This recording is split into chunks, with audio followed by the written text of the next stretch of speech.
दोस्तों, आपने कई सारे बुद्धिमान गुरुओं और महान लोगों से यह सुना होगा कि शब्दों में बड़ी ताकत है। वह कहते हैं शब्दों में इतनी ताकत है कि वह हमारे जीवन का रूप बदल देने में सक्षम है। पर जब हम और आप यह सुनते हैं तो हमारे मन में एक सवाल उठता है कि क्या यह सच है? क्या सिर्फ बातों से हम अपने और दूसरों की जीवन में परिवर्तन ला सकते हैं? जबकि हकीकत में तो कहा जाता है कि सिर्फ बातों से कुछ भी नहीं होता, भगवान भी उसी की मदद करते हैं जो लोग कुछ कर दिखाने में यकीन रखते हैं। तो सिर्फ शब्दों से बदलाव कैसे आएगा? तो अब इस हालत में हम किसकी सुने? हम क्या करें? क्या हम बातों और शब्दों पर ध्यान देना छोड़ दें और सिर्फ कर्मों पर ध्यान दें? या कहीं ना कहीं बातें और शब्दों का भी कुछ महत्व है? अगर आप भी अपने जीवन में कभी ना कभी इस द्विविधा में फंसे हैं तो आज की यह वीडियो आपके लिए बनी है। आज हम जानेंगे कि शब्दों का हमारे जीवन में कितना बड़ा किरदार है और क्या वो सच में हमारे जीवन का रंग रूप बदल सकते हैं या नहीं। तो चलिए शब्दों की दुनिया में साहसी यात्रा पर निकलें और जानें कैसे शब्दों का जादू हमें अपनी ओर खींचता है और हमें बांधता है, और कैसे केवल शब्दों से हमारा पूरा जीवन एक नया रूप ले सकता है। क्योंकि हमारी बातें एक इंसान को बना भी सकती हैं और बिगाड़ भी सकती हैं। दोस्तों, लेकिन कहानी शुरू करने से पहले मेरी एक छोटी सी रिक्वेस्ट है आपसे, कृपया इस वीडियो को लाइक कर दे। आपका ये लाइक हमें प्रोत्साहन देता है। तो चलिए आज हम यही बातें एक कहानी के माध्यम से समझते हैं। दोस्तों, एक नगर में एक महान बौद्ध भिक्षु रहा करते थे।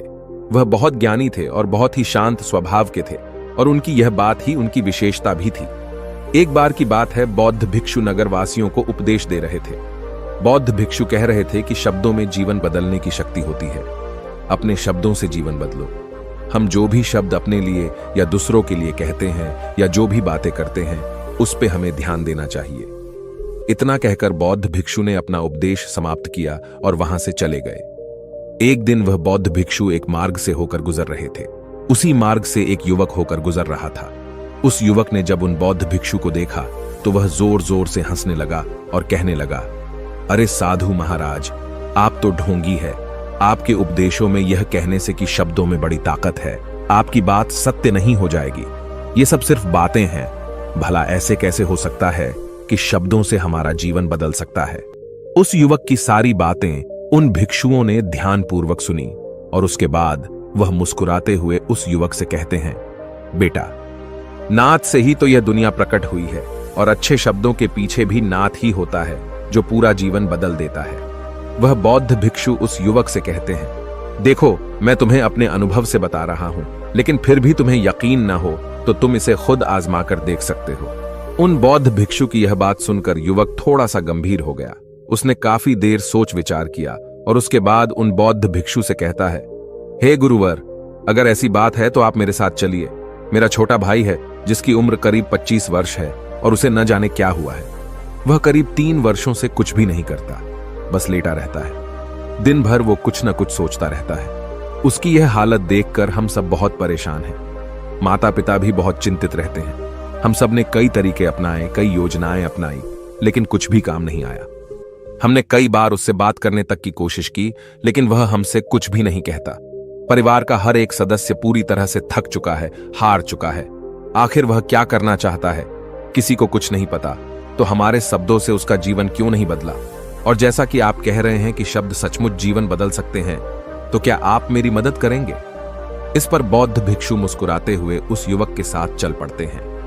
वह युवक उन बौद्ध भिक्षु को एक खेत में ले जाता है और अपने भाई की तरफ इशारा करके कहता है, हे गुरुवर, यही मेरा भाई है जो पूरे गांव में आलस और मक्कारी के लिए मशहूर है। आप कहते हैं कि शब्दों में वह शक्ति है जो हमारा जीवन बदल सकती है।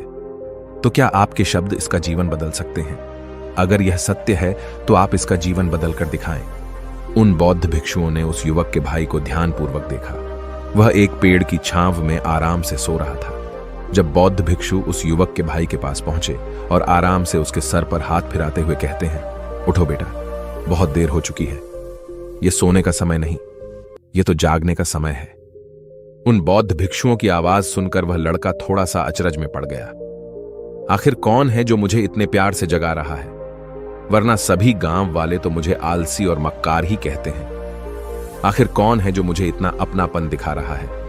उसने आंखें खोली और आंखें मलते हुए उसने पूछा, हे गुरुवर, आप कौन हैं और यहां क्यों आए हैं? इस पर बौद्ध भिक्षु उस युवक से कहते हैं, बेटा, यह प्रश्न तो मैं तुमसे करना चाहता हूं। तुम कौन हो? यही तो तुम्हें जानने की आवश्यकता है। उन बौद्ध भिक्षुओं की बात सुनकर वह लड़का जोर से हंस पड़ता है और कहता है, हे गुरुवर, यदि आपको मेरे बारे में जानना है तो जाइए और गांव के किसी भी सदस्य से पूछ लीजिए। आपको पता चल जाएगा कि मैं कौन हूं। आपसे हर कोई यही कहेगा कि वह तो आलसी है, मक्कार है, तरह तरह के ताने सुनाएंगे, तरह तरह की बातें कहेंगे। इससे आपको यह जरूर यकीन हो जाएगा और आपको यह पता भी चल जाएगा कि मैं कौन हूं। तभी बौद्ध भिक्षु मुस्कुराते हुए उस लड़के से कहते हैं, सबसे पहले मेरी यह बात सुन लो। मेहनती इंसान के खुद के शब्द उसे अंदर तक चोट पहुंचाते हैं, इसलिए कभी भी अपने आप को कोसो मत। अपने शब्दों को सुधारो और मेरी यह दूसरी बात भी सुन लो। मैंने उन गांव वालों से नहीं पूछा कि तुम कौन हो, मैं तुमसे पूछ रहा हूं कि तुम कौन हो, लेकिन तुमने तो अपनी आदतें मुझे बताई। आलस तुम्हारी पहचान नहीं, तुम्हारी आदत हो सकती है, और इंसान नहीं, उनकी आदतें खराब होती हैं। इसलिए बेटा, तुम आलसी और मक्कार नहीं हो, यह तो तुम्हारी आदत है। बस इतनी सी बात है जो गांव वाले नहीं समझ सकते। ये सारी बातें सुनकर वो लड़का थोड़ा सा आश्चर्यचकित रह गया, क्योंकि गांव वाले हमेशा उसे मक्कार, आलसी और तरह तरह के ताने ही सुनाया करते थे। उन बौद्ध भिक्षुओं की यह बात सुनकर उस लड़के की आंखों में आंसू आ गए। वह तुरंत ही दोनों हाथ जोड़कर उन बौद्ध भिक्षु के चरणों में गिर पड़ा और उनसे कहने लगा, आप सत्य कहते हैं, यह मेरी आदत ही है और मैं इस आदत से बहुत परेशान हूं। मैंने बहुत कोशिशें भी की, लाख उपाय किए, लेकिन मैं अपनी इस आदत से छुटकारा ना पा सका। इन आदतों से बाहर आना बहुत कठिन है। मैंने कई बार आलस छोड़ने का प्रयास तक किया, पूरी कोशिश भी की, लेकिन कोई लाभ नहीं हुआ। मैं जब भी कोई कार्य करने की कोशिश करता हूं तो पता नहीं क्यों मेरा मन कहीं और भागने लगता है। मेरा दिमाग किसी और दिशा में काम करने लगता है और मैं उस काम पर ध्यान ही नहीं दे पाता। मैं क्या करूं, कैसे करूं, मुझे कुछ भी समझ नहीं आता। जब भी मैं किताबें पढ़ने की कोशिश करता हूं तो मुझे नींद आने लगती है। मन में एक अजीब सा दर्द महसूस होता है। ऐसा लगता है कि मेरा जीवन यूं ही व्यर्थ जा रहा है, और जब मैं इस दर्द को बर्दाश्त नहीं कर पाता तो मैं सो जाता हूं, ताकि जब मैं उठूं तो मुझे दर्द न महसूस हो। और अब तो मुझे यह भी यकीन हो चुका है कि मैं इन आदतों से नहीं निकल सकता। ये आदतें मुझे नहीं छोड़ने वाली। इस पर बौद्ध भिक्षु उस लड़के से कहते हैं, बेटा, यदि तुम इस आलस की आदत को छोड़ना चाहते हो तो मैं तुम्हें एक सही उपाय बता सकता हूं, लेकिन उसके लिए तुम्हें कल सुबह मुझे मिलना होगा, तभी वह तरीका मैं तुम्हें बताऊंगा। यदि तुम उस तरीके को सीखना चाहते हो तो कल सुबह मेरे पास चले आना। इतना कहकर बौद्ध भिक्षु वहां से चले गए, लेकिन उन बौद्ध भिक्षु की सारी बातें उस लड़के के कानों में गूंज रही थीं। वह यह समझ नहीं पा रहा था कि आखिर वह बौद्ध भिक्षु उसे कौन सा मार्ग दिखाने वाले हैं। वह ऐसा कौन सा उपाय बता देंगे जिससे उसके जीवन से आलस्य हमेशा हमेशा के लिए खत्म हो जाएगा। देखते ही देखते रात हो गई। रात भर वह अपने बिस्तर पर करवट लेता रहा और उन बौद्ध भिक्षु की बातों के बारे में सोचता रहा। इसी प्रकार देखते ही देखते सुबह हो गई और वह लड़का उन बौद्ध भिक्षुओं के पास जा पहुंचा। वह लड़का उन बौद्ध भिक्षु को प्रणाम करता है और कहता है, गुरुवर, जैसा कि आपने कहा था, लीजिए मैं आ गया। अब मुझे वह मार्ग बता दीजिए जिसे मैं अपने जीवन से इस आलस्य को निकाल सकता हूं। तभी बौद्ध भिक्षु उस लड़के से कहते हैं, बेटा, जब भी तुम्हारा मन दुविधा में हो, तुम निर्णय न ले पा रहे हो और तुम्हारे मन में तरह तरह के प्रश्न उठ रहे हो कि मैं क्या करूं, कैसे करूं, इस कार्य को पूर्ण कैसे करूं, यह सब कैसे होगा, तब तुम वास्तविकता में अपने अतीत से सोच रहे हो कि पिछली बार तुम्हारे ऐसा करने पर क्या हुआ, या अतीत में तुमसे लोगों ने क्या कहा था। तो आज से कभी भी अपने अतीत से नहीं, बल्कि भविष्य से सोचो। इस पर लड़का कहता है, भविष्य से? वह भला कैसे? तभी बौद्ध भिक्षु उस लड़के से कहते हैं, मान लो कि तुम्हें आज किसी भी चीज की कमी नहीं है। तुम्हारे पास वो हर चीज है जो तुम चाहते हो, वह सारी सुख सुविधाएं हैं। तो अब बताओ, तुम अपना जीवन कैसे व्यतीत करना चाहोगी? उन बौद्ध भिक्षु की यह बात सुनकर वह लड़का कुछ देर के लिए सोच में पड़ गया, क्योंकि आज तक उसने सभी गांव वालों के केवल ताने ही सुने थे। किसी ने भी आज तक उसके जीवन के बारे में उससे ऐसी बात नहीं की थी, और वह गुरुवर उसे आने वाले भविष्य के बारे में उससे बातें कर रहे थे। उन बौद्ध भिक्षु की यह बात सुनकर वह लड़का खुद से प्रश्न करने लग गया कि अगर मेरे पास सब कुछ होगा, धन की कोई कमी नहीं होगी और सारी सुख सुविधाएं होंगी, तो मैं अपना जीवन कैसे व्यतीत करूंगा? कुछ देर सोच विचार करने के बाद वह उन बौद्ध भिक्षु से कहता है, गुरुवर, मैं यह दुनिया घूमना चाहूंगा, पहाड़ों पर चढ़ना चाहूंगा, समुद्र की रेत पर चलना चाहूंगा और मैं एक बहुत बड़ा व्यापारी बनना चाहूंगा। तभी अचानक उस लड़के का ध्यान टूट गया और वह उन बौद्ध भिक्षु से कहता है, परंतु हे गुरुवर, यह सब कैसे संभव होगा? केवल मेरी मात्र सोच लेने से तो यह सब पूरा नहीं होने वाला। उसके ऐसा कहते ही उसके अतीत में बीती हुई सारी घटनाएं उसकी आंखों के सामने से गुजरने लगी और वह एक बार फिर से निराश होने लगा। और अब वह यह सोचने लगा कि मेरे पास तो पैसे ही नहीं है, तो मैं भला व्यापार कैसे कर सकता हूं? न ही मेरे पास व्यापार का कोई अनुभव है। ऐसी स्थिति में मैं भला यहां से कैसे निकल सकता हूं? उस लड़के के इस प्रश्न का जवाब देते हुए वह बौद्ध भिक्षु उस लड़के से कहते हैं, भंते, हर रात में सोने से पहले तुम हर दिन अपना लक्ष्य एक कागज पर लिखो और सुबह उठकर सबसे पहले उस लक्ष्य को देखो और सोचो कि उस लक्ष्य को पाने के लिए तुम आज क्या कर सकते हो, और जो भी तुमने उस कागज पर लिखा होगा उस कार्य को उसी दिन पूरा करने की हर मुमकिन कोशिश करो। इस पर वह लड़का कहता है, ठीक है, आप सच कह रहे हैं, लेकिन जब मैं बहुत सोचने लगता हूं तो मेरा मन बेचैन होने लगता है और मन में तरह तरह के विचार उठने लगते हैं और इन विचारों को शांत करने के लिए मैं सो जाता हूं ताकि वह विचार मुझे परेशान न कर पाए। उस लड़के की इस समस्या का समाधान करते हुए वह बौद्ध भिक्षु उस लड़के से कहते हैं, बेटा, अंतर्मन की चाल को पकड़ो और शब्दों की मदद से नया भविष्य बनाओ। तभी लड़का कहता है, हे गुरुवर, आप क्या कहना चाहते हैं? मैं आपकी बात समझ नहीं पा रहा। इस पर बौद्ध भिक्षु मुस्कुराते हुए कहते हैं, बेटा, कैसे होगा? यह जो सवाल है, यह सवाल नहीं बल्कि एक डर है जो तुम्हारे अंतर्मन में बैठा हुआ है, जो तुम्हें अगला कदम लेने से रोक रहा है, तुम्हें कदम आगे बढ़ाने से रोक रहा है।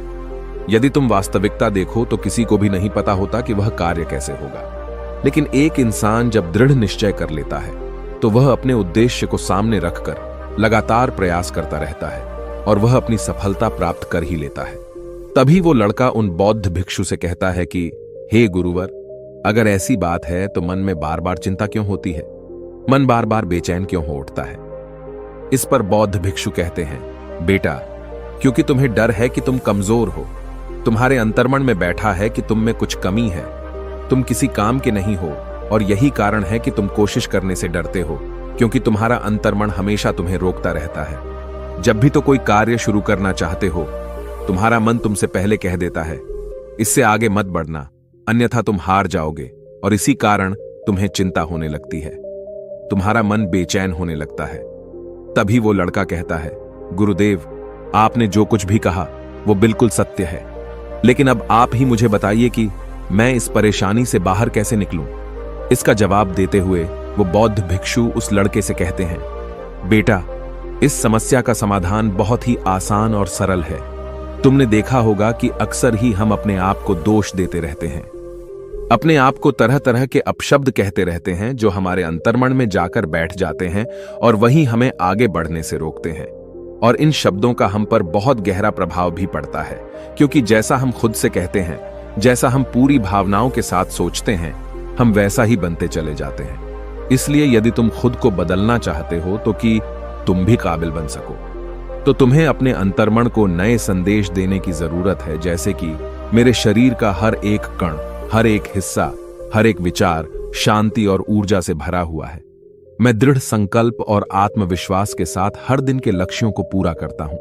मैं अपने कमजोरी को अभ्यास में बदलता हूं, चिंता को ध्यान में बदलता हूं। मैं उत्साह और ऊर्जा से भरा हुआ हूं, लगातार अपने लक्ष्यों पर काम करता हूं। ऐसे शब्द जब तुम खुद से कहोगे तो तुम शक्तिशाली महसूस करने लगोगे और तुम्हारी सारी चिंताएं खत्म होने लगेंगी, क्योंकि यही शब्दों की ताकत है। वह तुम वही बना देंगे जो तुम खुद से कहोगे। तुम जितनी भावना के साथ यह वाक्य बोलते हो, उसे महसूस करते हो, उतनी ही भावनाओं से यह शब्द तुम पर असर करना शुरू कर देंगे। धीरे धीरे यह शब्द तुम्हारे मन और व्यक्तित्व की सोच का हिस्सा बन जाएंगे। लेकिन मेरी एक बात याद रखना कि तुम्हारा अंतर्मन इतनी आसानी से हार नहीं मानने वाला। जब तुम आगे बढ़ोगे तो मौका मिलते ही वह तुम्हें पीछे खींचेगा। तुम्हारे अतीत के बीते हुए सारे कड़वे अनुभव तुम्हें याद दिलाएगा, ताकि तुम डर जाओ और एक बार फिर से अपने लक्ष्य का पीछा करना छोड़ दो। लेकिन तुम्हें इसकी चिंता नहीं करनी है। उन सकारात्मक शब्दों के कारण तुम्हारा मन सकारात्मक विचारों को स्वीकार करने लगेगा। आगे वह बौद्ध भिक्षु उस लड़के को चेतावनी देते हुए कहते हैं, मेरी एक बात और याद रखना कि तुम्हारा ध्यान आलस्य पर नहीं होना चाहिए, अर्थात तुम्हें कभी आलस नहीं मिटाना, बल्कि तुम्हें एक नए भविष्य का निर्माण करना है, एक नए व्यक्तित्व का निर्माण करना है। तुम्हारा पूरा ध्यान केवल इस पर ही होना चाहिए। उन बौद्ध भिक्षुओं की बात सुनकर लड़का कहता है, ठीक है गुरुवर, आप जैसा कहते हैं मैं वैसा ही करूंगा। तभी वह बौद्ध भिक्षु उस लड़के से कहते हैं, बेटा, अभी तो मैं इस गांव से जा रहा हूं, लेकिन कुछ सालों के बाद मैं वापस आऊंगा। इतना कहकर बौद्ध भिक्षु वहां से चले गए और वह लड़का अपने घर लौट गया। लेकिन अब उस लड़के के मन में तरह तरह के विचार चल रहे थे। वह लड़का यह सोच रहा था कि अगर मैं अपनी मनपसंद जिंदगी जीने लगूंगा, अगर मैं दुनिया घूमने लगा, नए लोगों से मिलने लगा और अपनी पसंद का काम करने लगा, तो मेरी जिंदगी कैसी होगी। उस बात को ध्यान करके उसने एक कागज पर अपना लक्ष्य लिखा और लिखकर सो गया। अगली सुबह जब उसकी आंखें खुलीं तो उसने उस पेपर पर लिखा हुआ लक्ष्य एक बार दोहराया। उसके बाद वह कुछ देर के लिए शांत हो गया। तभी उसे उन बौद्ध भिक्षु की बात याद आई कि तुम अपने लक्ष्य के लिए आज क्या कर सकते हो। उसने खुद से सवाल किया कि मैं आज अपने इस लक्ष्य को प्राप्त करने के लिए क्या कर सकता हूं। तभी उसे एक बार फिर से उस पेपर की तरफ ध्यान दिया। उस पेपर पर लिखा था कि मैं बाजार जाता हूं और लोग व्यापार करने की कौन सी चीजें, कौन से सामान लेकर आते हैं।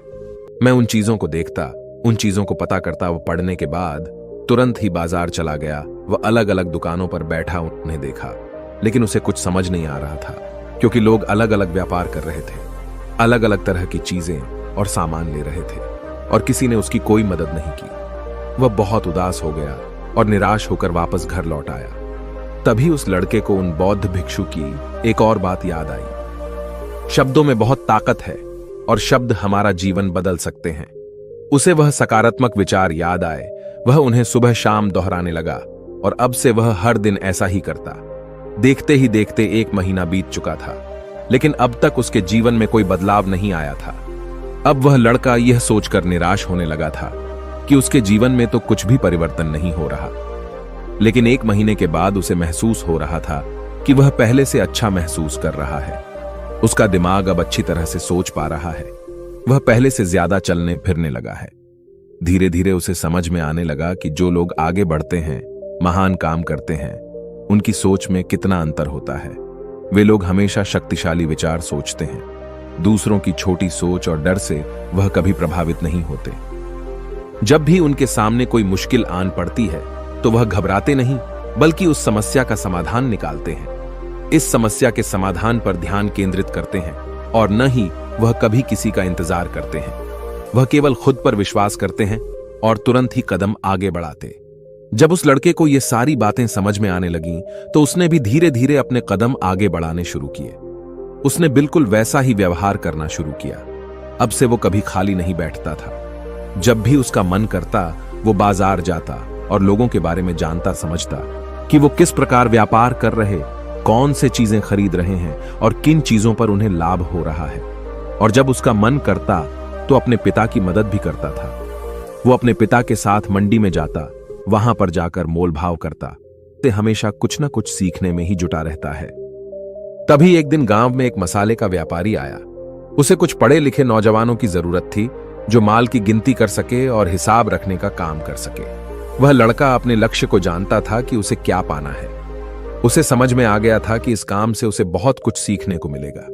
बेहिचक उस सेठ के पास पहुंच गया। वह जानता था कि उसे उस काम के बहुत कम पैसे मिलेंगे, लेकिन फिर भी वह उस काम को करने के लिए तैयार था। अब उस लड़के की सोच पूरी तरह से बदल चुकी थी। अब वह बाकी लोगों की तरह नहीं सोचता था, बहुत ईमानदार और समझदारी से काम करता था। देखते ही देखते करीब 3 महीने बीत गए और अब व्यापारी यह समझ चुका था कि नौजवान बहुत ही समझदार है और वह उसे व्यापार में बहुत मदद करता है। इसलिए उस मसाले के व्यापारी ने उस लड़के को अपना सहायक बना लिया। उस व्यापारी ने देखा कि इस लड़के की दिनचर्या सबसे अलग है। यह हर दिन पढ़ता है, लिखता है, सुबह उठकर ध्यान करता है, नई चीजें सीखता है। परेशानी आई तो भी विचलित नहीं होता। यह सबसे सम्मान से बात करता है, सबका आदर करता है। देखते ही देखते 1 साल बीत चुके थे और अब तो व्यापारी उस नौजवान से बहुत खुश था। उसने धीरे धीरे उस नौजवान को व्यापार के सारे गुण सिखा दिए और देखते ही देखते वह लड़का अब एक छोटा सा व्यापारी बन चुका था। और जब उस लड़के के अंदर व्यापार की समझ आ गई तो उसने जड़ी बूटियों का व्यापार शुरू कर दिया और देखते ही देखते केवल कुछ ही वर्षों में उस नगर का सबसे बड़ा व्यापारी बन गया। लोग उसे सबसे बड़े व्यापारी के नाम से जानने लगे। उसकी नाम दूर दूर तक फैलने लगा। करीब 5 वर्षों बाद जब वह वापस अपने घर लौटा तो लोग बहुत हैरान थे। उसे देखकर लोग बहुत अचंभित थे। उसके सारे जानने वालों ने उस लड़के से पूछा, तुम इतना कैसे बदल गए? तब उसने कहा, उन गुरु ने सच ही कहा था, शब्दों से हम जीवन बदल सकते हैं। वैसे आपने आज के इस वीडियो से क्या सीखा हो, मुझे आप कमेंट में जरूर बताइएगा। इसी के साथ में उम्मीद है कि आपको आज की ये वीडियो जरूर पसंद आई होगी, तो इस वीडियो को लाइक और अपने दोस्तों के साथ शेयर भी जरूर कीजिएगा और हमें ऐसे ही सपोर्ट करने के लिए चैनल को सब्सक्राइब जरूर दबा दीजिएगा। तो चलिए फिर मिलते हैं अगली वीडियो में। तब तक के लिए अपना ख्याल रखें। धन्यवाद और नमो बुद्धाय।